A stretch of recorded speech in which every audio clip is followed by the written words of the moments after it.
Welcome back to the lecture students. So आज जो topic हम लोग क्लियर करने वाले हैं वो है फिजिकल पेंडुलम या इसको कंपाउंड पेंडुलम भी कहा जाता है। ओके, कंपाउंड पेंडुलम ये इसका बहुत इजी कंस्ट्रक्शन की तरह आप देख सकते हैं। जैसे कंपाउंड पेंडुलम मैं एक ड्रॉ करता हूँ यहाँ, पहले आप उसको देखिए। ओके, ये इसका मेन पोजीशन हो गया, ये कंपाउंड पेंडुलम का एक्सेस हो गया और ये इसका पाइवोटेड पॉइंट ले लीजिए आप। सो कोई भी एक एक्सटेंडेड बॉडी जो ऑस्किलेट पॉइंट के अबाउट ऑस्किलेट करती हो विद एंगल थीटा, वो कंपाउंड पेंडुलम की तरह ट्रीट होगी। लेट्स से ये इसका सेंटर ऑफ मास है, ये इसका सेंटर ऑफ मास है। Okay, centre of mass. So इस सेंटर ऑफ मास से जो नीचे लगने वाले फोर्स होगा वो होगा mg।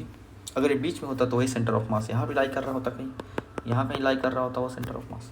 ओके, इसे फोर्स लगने वाला mg। Okay, so let's say इस एक्सटेंडेड बॉडी का इस पाइवोटेड डिस्टेंस से सेंटर ऑफ मास तक का डिस्टेंस है d। ओके, तो टॉर्क क्या होता है? Tau is equal to force r. So first of all r perpendicular cross r perpendicular, मैं यहाँ लिखता हूँ तो ये डायरेक्टली हो जाएगा r perpendicular f. Okay, this is the torque. इस कंडीशन में जब हम लोग इस पर फोर्स लगाएंगे, जब हम लोग उसको फोर्स लगा के एक पार्टिकुलर डायरेक्शन में थीटा एंगल पे मोड़ेंगे, उसके बाद इस पर एक रिस्टोरिंग फोर्स लगना शुरू हो जाएगा। वो रिस्टोरिंग फोर्स इसको वापस अपने पोजीशन पर लाने की ट्राई करेगा। तो उस तरह जो टॉर्क लगेगा, जो रिस्टोरिंग फोर्स लगेगा, वो निगेटिव इसके रिस्टोरिंग नेचर की वजह से। आप लोग देखेंगे प्रीवियस लेक्चर्स में जितने भी रिस्टोरिंग फोर्सेस की हमने बात की वो सभी निगेटिव थे, होते हैं अपने रिस्टोरिंग नेचर की वजह से। ओके, तो माइनस एंड आर परपेंडिकुलर, जो आर परपेंडिकुलर है वो डिस्टेंस ये है, इसके इक्विलिब्रियम पोजीशन से जो आर परपेंडिकुलर है वो डिस्टेंस ये है। ओके, या सो ये कितना हो जाएगा? ये हो जाएगा परपेंडिकुलर डिस्टेंस हो जाएगा डी साइन थीटा। तो r perpendicular is d sine theta और फोर्स कितना इस पे लग रहा है? Force is mg। ओके, तो ये हो गया टोटल टॉर्क जो इस बॉडी पे लग रहा है। तो for theta is very small, this implies sine theta goes to theta, this implies tau is equal to minus d mg theta. Okay, अब टाउ को कैसे डिफाइन कर सकते हैं आपको पता है? लेट्स से इस पूरे सिस्टम का moment of inertia is I, तो टाउ कैसे डिफाइन होगा? सिमिलर कॉन्सेप्ट लगाएंगे, जैसे F is equal to m a होता है वैसे टाउ होता है आई अल्फा। ओके, तो टाउ को डिफाइन करेंगे I alpha. This implies I alpha क्या होता है? D two theta by d t square is equal to minus d m g theta. Okay, this implies d two theta by d t square plus d m g by I theta is equal to 0। ये हो गया equation of motion आपका। Okay, ये हो गया equation of motion. या इसको मैं थोड़ा सा और अच्छे से कर लिखूँ तो d two theta by d t square plus omega square theta is equal to 0। ये हो गया हमारा कंपाउंड पेंडुलम का इक्वेशन ऑफ मोशन। देयरफॉर हम इस चीज़ को लिख सकते हैं कैसे?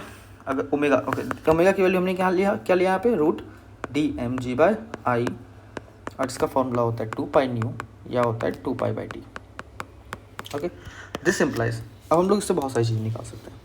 ओके, पहले तो मैं जनरल चीज़ निकाल देगा। न्यू की वैल्यू हो जाएगी 1/2 pi root d m g by I. Okay, and t की वैल्यू हो जाएगी root I by d m g into 1/2 pi. Okay, अब अगर आप ऐसा भी कर सकते हैं कि अगर आपको टाइम पीरियड पता हो तो आप इनर्शिया भी निकाल सकते हैं, तो मोमेंट ऑफ इनर्शिया भी निकाल सकते हैं अगर आपको टाइम पीरियड पता हो तो। It will be t square m g d by 4 pi. आप ये भी कर सकते हैं। ओके ओके, अब इक्वल कंडीशन लेते हैं।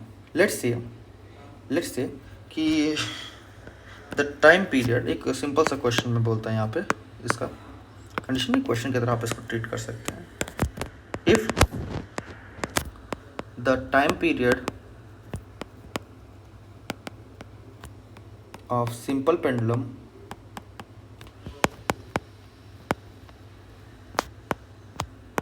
is equal to the time period of compound pendulum,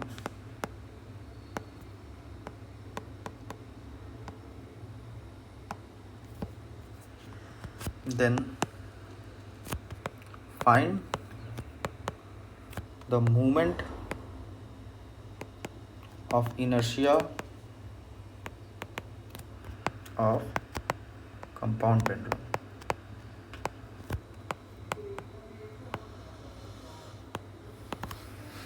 okay, question simple है। तो अगर आपको याद होगा तो फॉर सिंपल पेंडुलम टी कितना होता था 2π√L/g, and for compound pendulum T कितना है 2π√I/2n/GD। इन दोनों को अगर मैं कंपेयर कर दूं तो ये सिंपली मुझे मिल जाएगा L/g is equal to I/2GD। यहाँ से मुझे सिंपली मिल जाएगा I is equal to 2 okay sorry 2 नहीं, मैंने फॉर्मूला रॉन्ग रख दिया। This will be mg actually, so I/mgd, that's right, I/mgd, then I is equal to Lmt. This is the moment of inertia of compound pendulum.